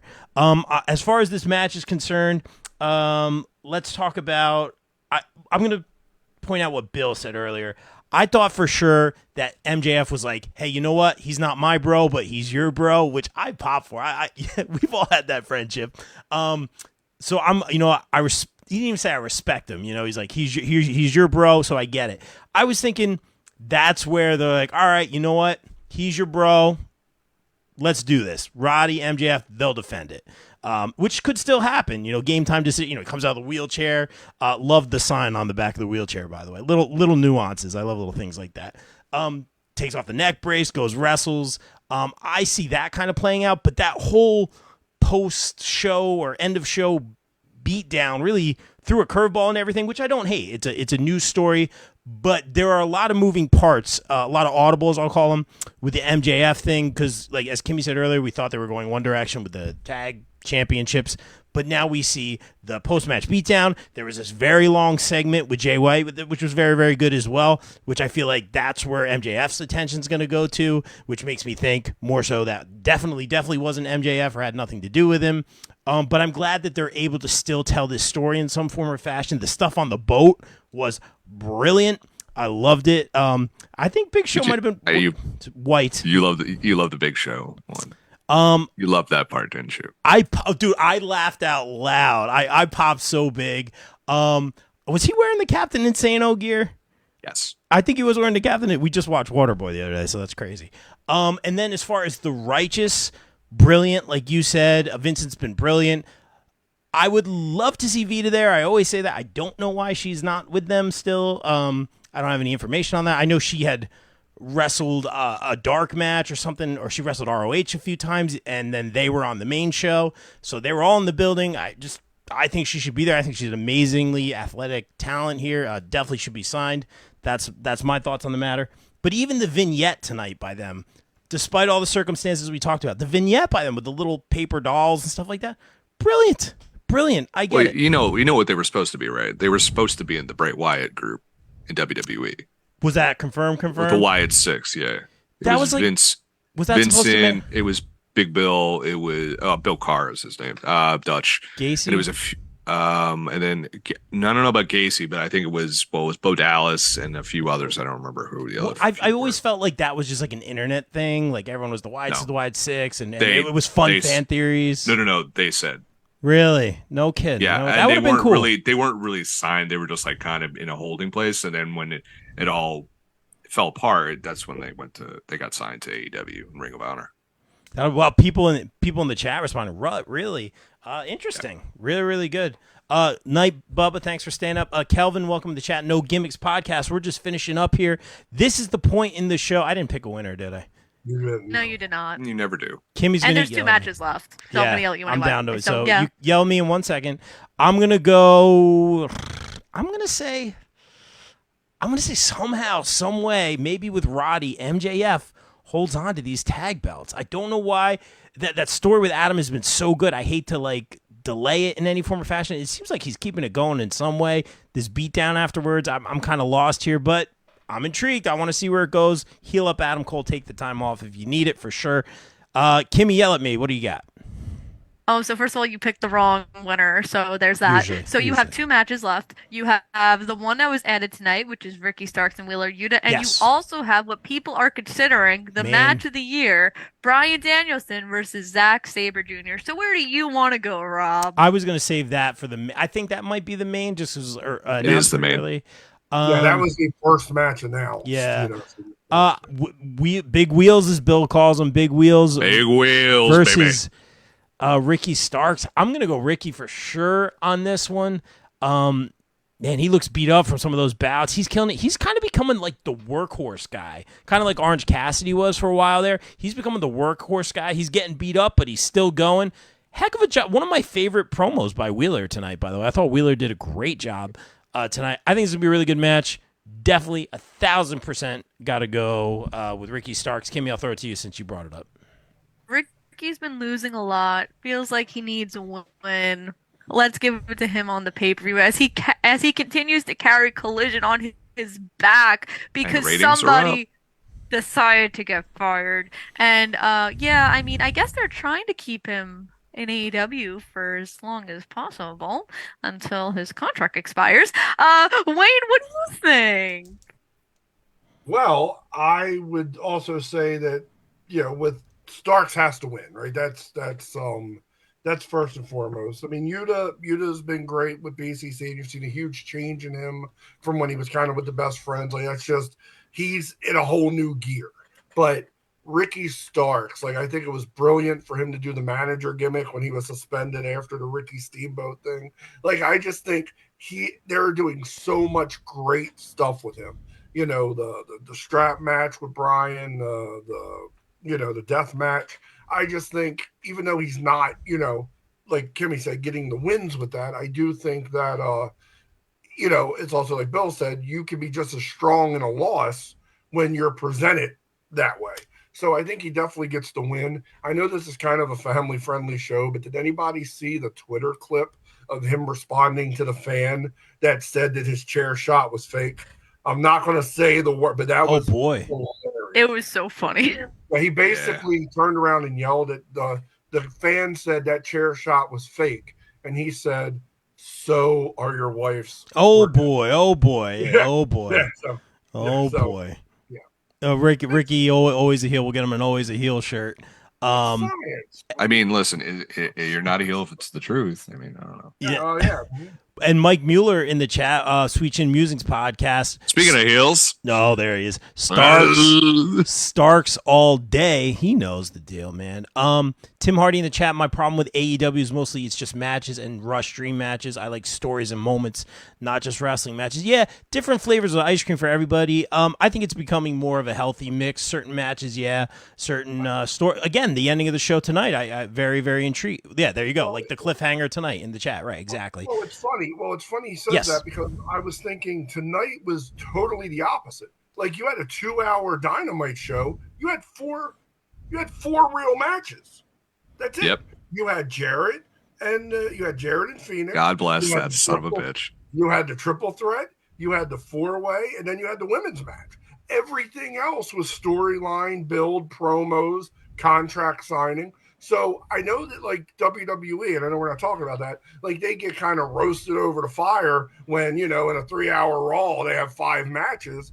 And AEW tries to jam, like, I mean, they'll give you 4 matches on a 1-hour Rampage. You know what I mean? So tonight, I think they really let things breathe as the go home Dynamite before the pay-per-view. I mean, I know we still got, Rampage and Rampage, but I think the 2-hour Dynamite tonight really breathed. Like, you figure you had MJF and Adam Cole, they had a 7-minute spot by themselves before Switchblade came down, and then they had another 11 minutes.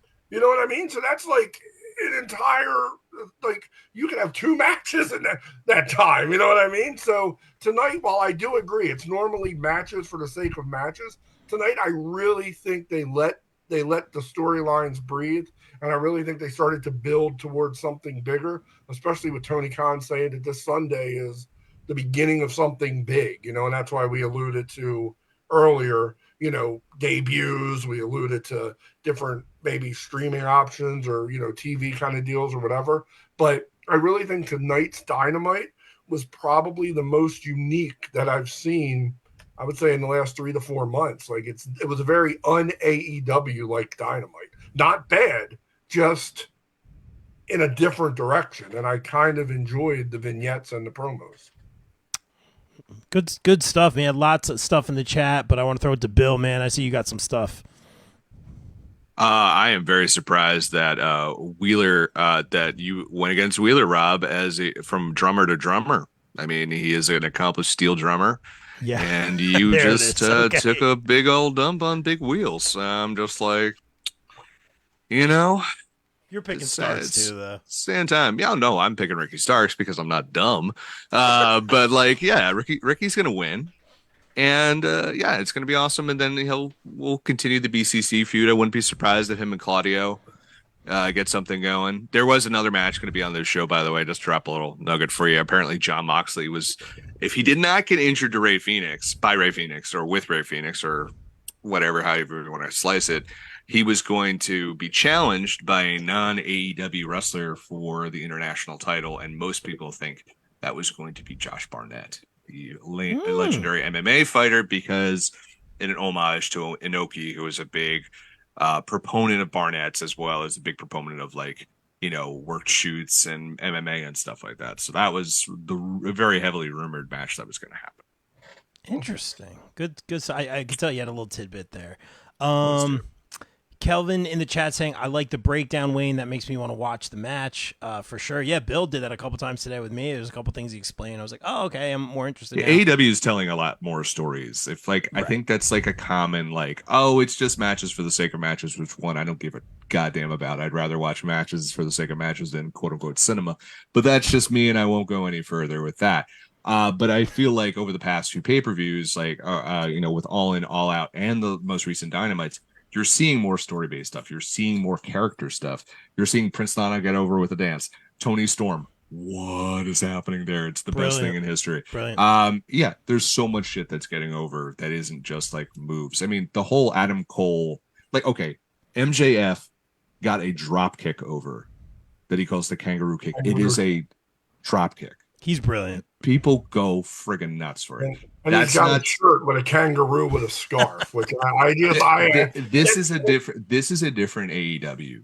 This feels sort of like the old AEW again. Gee, I wonder what changed. Ooh, man, a lot of jabs tonight. I'm here for it. Everyone, check out Bill's CM Punk rant. One of my favorite moments on the show, for sure. I can throw another 5 of them for you if you'd like. In this to go with all the Orton rants. Tim in the chat saying Stark needs the WWE machine. He's a star. He can be a huge star in wrestling and Hollywood. Very interesting. I would like to real quick. Bernie in the chat. Prayers for Alpha. Yeah, this is public now. Alpha had some Junior. Alpha Junior. Yes, thank you. We work with him over at ISPW. He had some heart issues over the weekend. There is a GoFundMe. It is on my page. Please go send him some kind words. If you can help out with the GoFundMe, it's on my page. I'll see if I can get it in the link before the show's over. Great guy. Love Alpha. We'll throw it up for him real quick. Also, thank goodness Trey Miguel and his fiance are okay. After a dangerous hit and run tonight in Florida. So I hope they're okay. That's the first I'm hearing of that. But guys, you know what I always say: if you have a platform, use it. If you have the means, please help those in need at this time. And Kimmy, am I going to get yelled at right now? Or are we in the main event? No, right. Main event. Hold on. Hey, Rob, Zack Sabre Jr. Okay, so I'm taking over now because Rob, goodbye. So we have the main event, which is the dream match of dream matches, which people are calling the match of the year. It won't be my match of the year, but who cares about that? That's a December thing. It will be Zack Sabre Jr.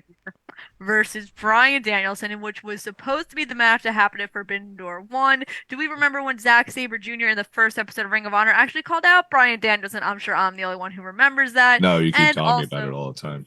I do, and I'm also going to tell you that Zack Sabre Jr. also challenged Samoa Joe for the Ring of Honor World TV Championship. Where the hell did that storyline go? Of course, I'm the only one that cares about it.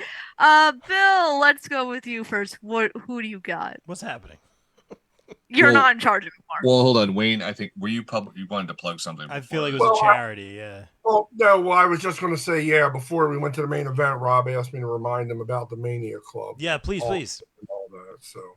Yeah, so no, I mean, you told me to remind you. So, the Mania Club charity for the Connor's Cure, they're doing an auction of a bunch of donated items. One is a hand-drawn Sacco by Mr. Mick Foley, and there's also a Bray Wyatt cosplay type of Fiend thing, as well as the Fiend head lantern. There's a couple cool John Cena shirts, a couple autographs. Rob posted the original post. Click on the picture, see what the latest bid is, and put your bid under it.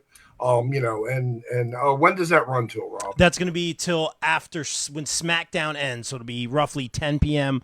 Everything ends. Click on the original post, and thank you for doing that. I didn't mean to throw it right back to you. I was posting the link for the GoFundMe. It's in the chat now. But thank you, Wayne. Donated some items, which is awesome, man. That Mr. Sacco's going up. That Bray Wyatt head lantern, it's up to like $90 already, which is awesome. And everything goes right to Mania Club. We don't take any of the money. It goes right to their jimmyv.org link, Pediatric Cancer Awareness Month. So thank you for shouting that out, Wayne. And did you get a pick in? Not yet. No, it was not my turn. We went to Kimmy. Yeah, I just wanted to remind you before we're off the rails. Go ahead. Oh, you're never off the rails for a good cause. So yes, this is going to be amazing. And for some people out there to be like, grappling and wrestling, whatever.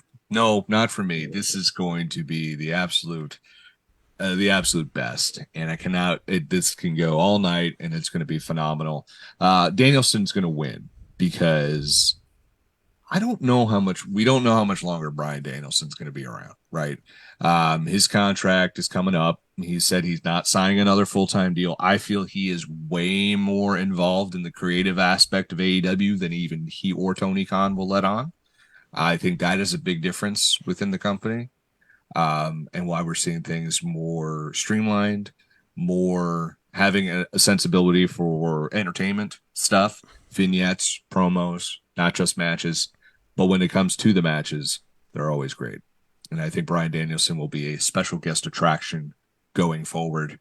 And I think this is one of his dream matches. We're going to see a little retirement tour. I wouldn't be shocked if he's already had started this earlier this year. But I think he's going to win the big one in his hometown.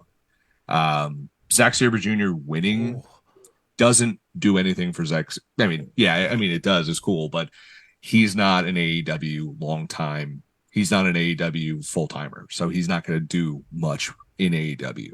Bryan Danielson has not won anything this year, really, when it comes to a big match. So I think he's going to win, and it's going to be a big emotional night for him.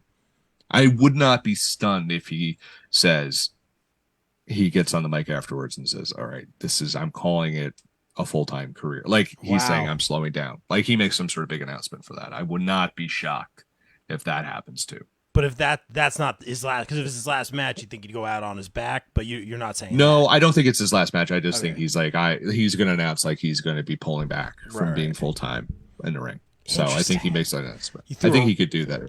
Threw a wrench in my pick. Wayne, what do you got? So I do. So you said that Bryan hasn't won the big one.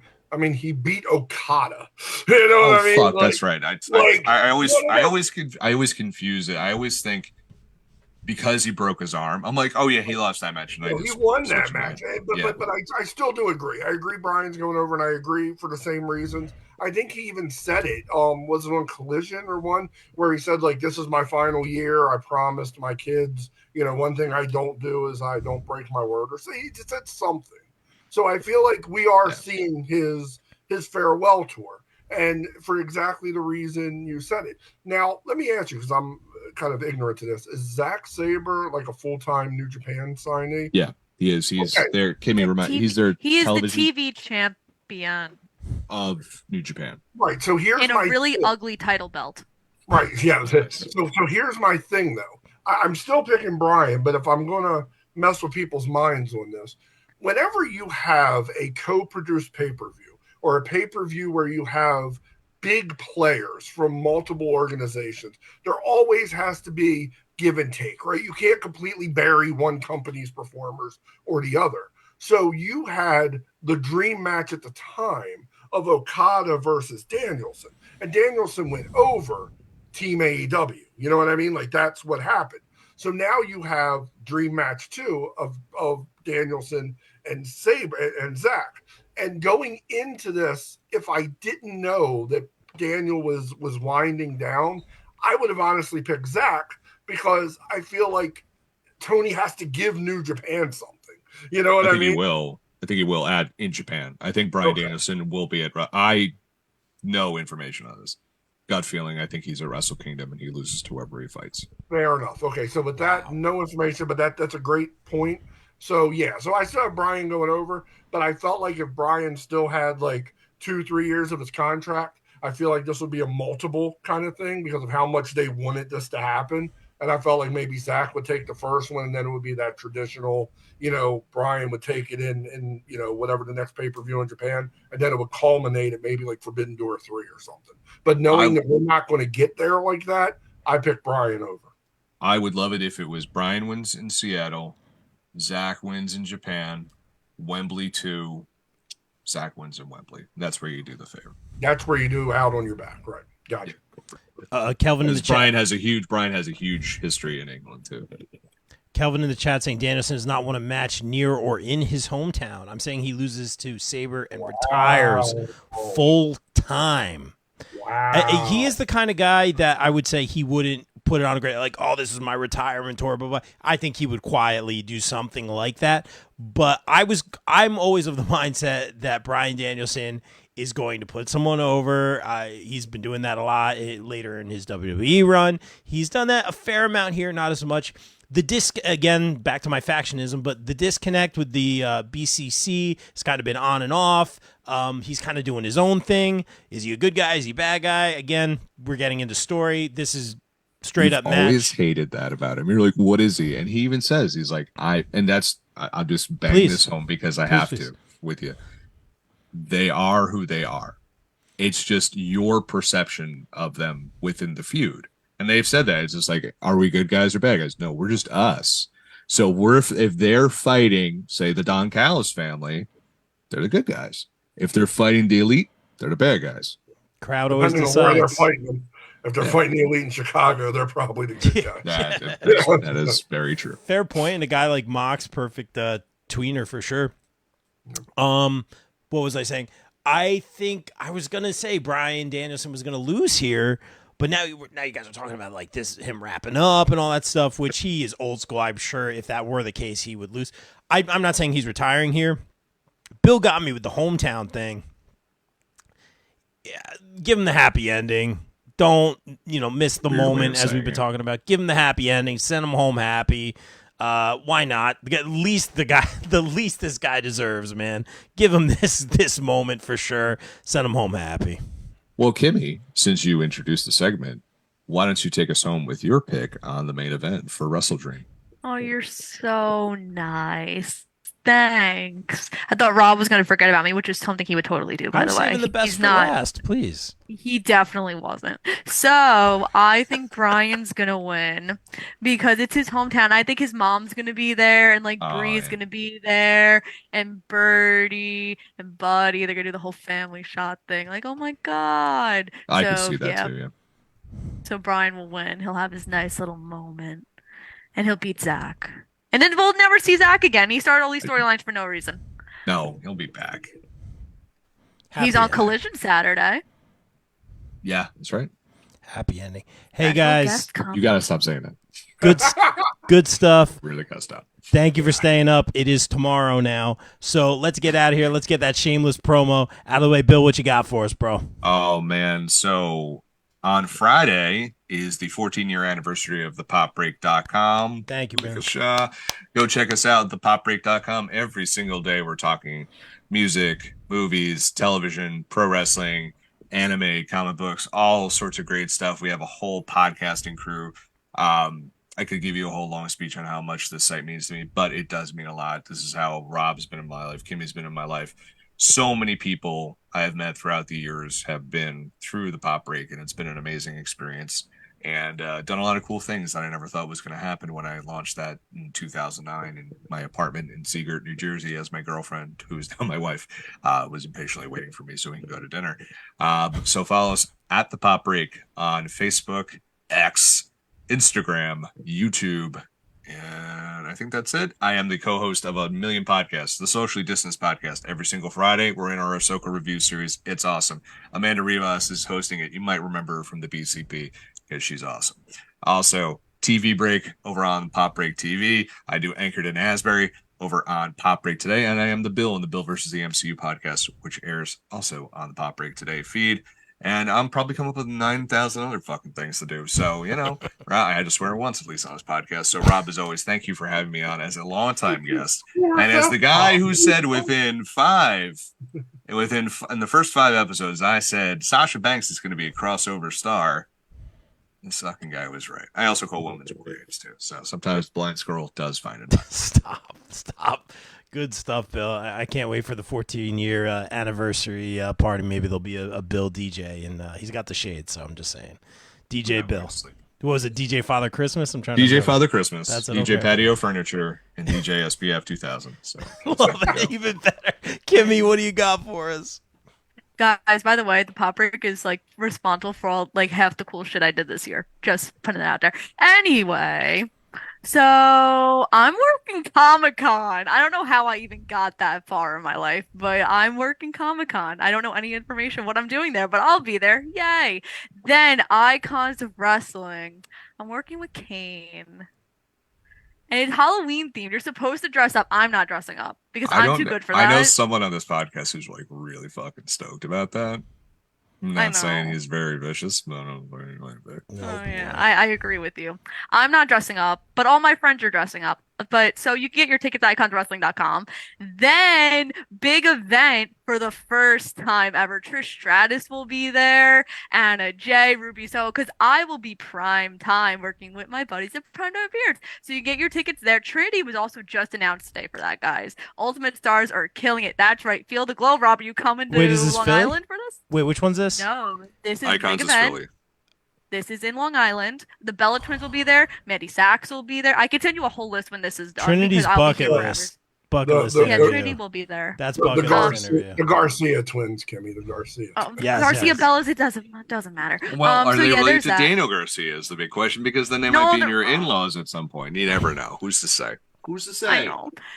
Then WrestleCade, I'll be there. I don't have a job there yet, but Tracy Myers is killing it in North Carolina. So go check out WrestleCade.com for that information. And then I'm working with Tim and Rob at the last, not this Rob, the last convention of the year is Icons. I don't know what I'm doing there though, but that's my convention schedule for the year. So that's fun for me. If you want to hear me rant all about Ring of Honor, just look on thepupbreak.com because poor Bill has to read every single week where I get very angry at the product. Thanks. You know you love it. You just don't want to admit it. I do. All right. I do. And Yes. that's it. Okay. Oh, and Warriors of Wrestling is running October 7th. Mr. Yes. Bellini will get very mad at Fun Yes. Station. And there's matches going on there Darius Carter's defending in a triple threat match against the Rise because the Rise just can't get their tag title opportunity. They're just bothering Joe so much, and now he has to send out Darius.